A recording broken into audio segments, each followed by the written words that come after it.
बिस्मिल्लाहिर्रहमानिर्रहीम। अस्सलामुअलैकुम वरहमतुल्लाहि वबरकातुहू। मैं हूँ सायरा और आप देख रहे हैं रेसिपी बाय सारास किचन। अल्हम्दुलिल्लाह रमज़ानुल मुबारक की एक और नई रेसिपी के साथ आज आपके साथ हाजिर हूँ। दही बल्ले हर घर में बनते हैं, तो रोज़ाना की बेसिस पे हम बड़े बाज़ार से नहीं ला सकते। चलें आज इसको घर में बनाते हैं। Let's start the recipe. मैंने यहाँ पे ले लिया जी 250 ग्राम दाल माश और 100 ग्राम दाल मूंग। इनको मैंने 4 घंटे के लिए भिगो के इनके छिलके उतार लिए थे और पानी से मैंने इनको कर लिया है स्ट्रेन। अब मैं इसको पानी से निकाल कर मैं मिक्सिंग जार में डालूंगी और ग्राइंड कर लूँगी। आपने इसमें पानी को बहुत ज़्यादा नहीं डालना, बस आपने इतना पानी डालना है कि ये इसका एक अच्छा सा पेस्ट बन जाए। मैंने इसमें तकरीबन आधा कप पानी डाला है, बल्कि आधे कप से भी थोड़ा सा नीचे। तो आपने इसकी ऐसी स्मूथ सी पेस्ट बनानी है। पानी को थोड़ा थोड़ा करके डालें तो ज़्यादा बेहतर है, ताकि आपकी पेस्ट जो है वो रिक्वायर्ड कंसिस्टेंसी की बन जाए। ये बिल्कुल इस किस्म की होनी चाहिए, और ना तो बहुत पतली और ना बहुत गाढ़ी, इतनी कि ये बहे ना। तो इसको आप हल्की सी ये दरदरी होगी, आपने परेशान नहीं होना। इसको हमने एक बॉल में ट्रांसफ़र कर लेना है। ये देखिए मैंने इसको एक बॉल में ट्रांसफ़र कर लिया है। अब इसमें हम सिंपल 1 टीस्पून सॉल्ट का ऐड कर देंगे, और साथ में इसमें जाएगा जी half teaspoon baking soda. बस इन दो चीज़ों के साथ हम इसको मिक्स करेंगे। मिक्स करते हुए आपने ध्यान रखना है कि आपकी जो हाथ की मूवमेंट है वो एक ही डायरेक्शन में होनी चाहिए। अब आप हैंड विस्क की मदद से कर लें, या फिर आप इलेक्ट्रिक ब्लेंडर की मदद से कर लें। दोनों में से आपकी मर्ज़ी है। बस मैं इसको हैंड विस्क से कर रही हूँ और अच्छी तरह से करती रहूँगी, तेज़ तेज़ एक स्पीड में। इसमें इस तरह करने का मकसद ये होता है कि इसमें एयर जनरेट हो जाए। जब एयर जनरेट हो जाएगी, ये मिक्सचर बहुत फ्लफ़ी सा बन जाएगा। अपनी ओरिजिनल जो उसकी क्वांटिटी थी ना, उससे ये ज़्यादा हो जाएगा। यहाँ आप देख सकते हैं ये बिल्कुल बढ़ता जा रहा है, और ये इसकी ये शक्ल आ गई है। अब हमें कैसे पता चलेगा कि ये ठीक है? आपने इसका थोड़ा सा स्पून में लेना है, और एक पानी की कटोरी में आपने इसका ड्रॉप जो कर देना है, और देखना है कि ये जो है मिक्सचर बैठ जाता है या ये ऊपर फ्लोट करता है। तो यहाँ पर ना ये मिक्सचर जो है वो फ्लोट कर रहा है, तो इसका मतलब ये रेडी है। गरम तेल के अंदर आपने स्पून को हल्का सा गीला या ऑयली कर लेना है, और फिर उसके बाद ये भल्ले जो है ना ड्रॉप करने हैं। अगर आप चाहें तो आप अपने हाथ की मदद से भी ये डाल सकते हैं। मैं यहाँ पे स्पून की मदद से डाल रही हूँ। हल्का सा मैंने इसको पानी लगा लिया था स्पून को, और उसके बाद मैंने इसको भल्लों को ड्रॉप किया है। ये देखिए जी, जब एक साइड से ये गोल्डन ब्राउन हो जाए ना, तो आपने इसकी साइड चेंज करनी है। मैं यहाँ पे स्पून नहीं यूज़ कर रही, ना ही कोई स्ट्रेनर, बल्कि मैं इसको एक स्क्वायर की मदद से किया है ताकि ये डिस्टर्ब ना हो।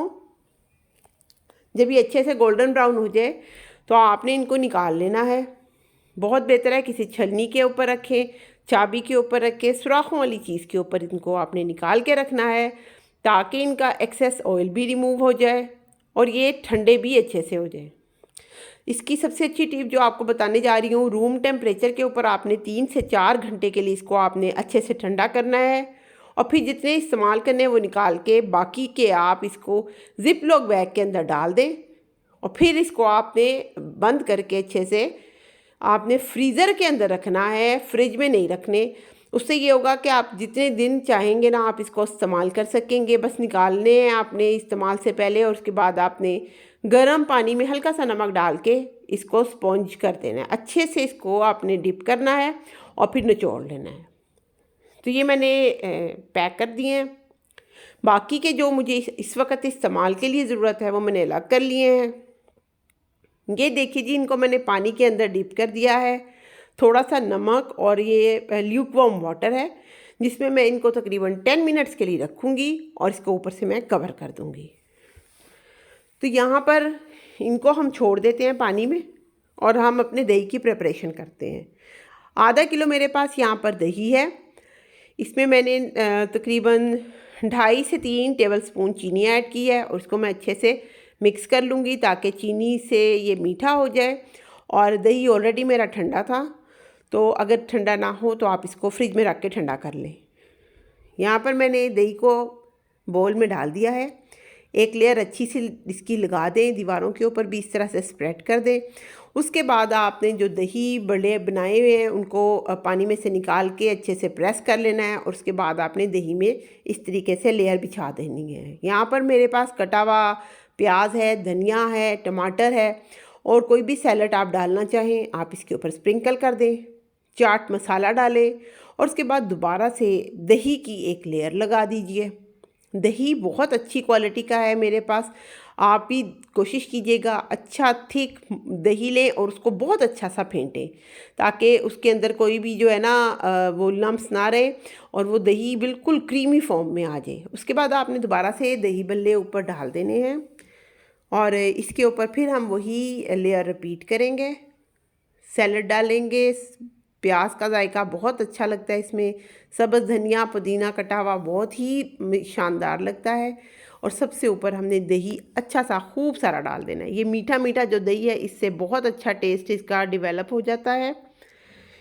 इसके बाद आपने जी इसके ऊपर डालना है चाट मसाला, और चाट मसाला आप डालकर इसके ऊपर डालेंगे ग्रीन चटनी।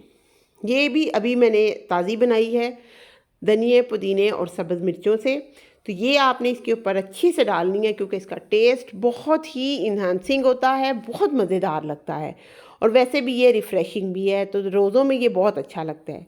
और लास्ट में हम जो इसकी ज़बरदस्त सी जो एजेंट है हमारा मीठी चटनी, तो वो इमली की मीठी चटनी हम इसके ऊपर ड्रॉप कर देंगे। बहुत ही ज़बरदस्त सा इसका जायका है। इस मीठी चटनी की रेसिपी और ग्रीन चटनी की रेसिपी मैं ऑलरेडी अपलोड कर चुकी हूँ, आप चाहें तो आप मेरे चैनल को विज़िट करके वहाँ से देख सकते हैं।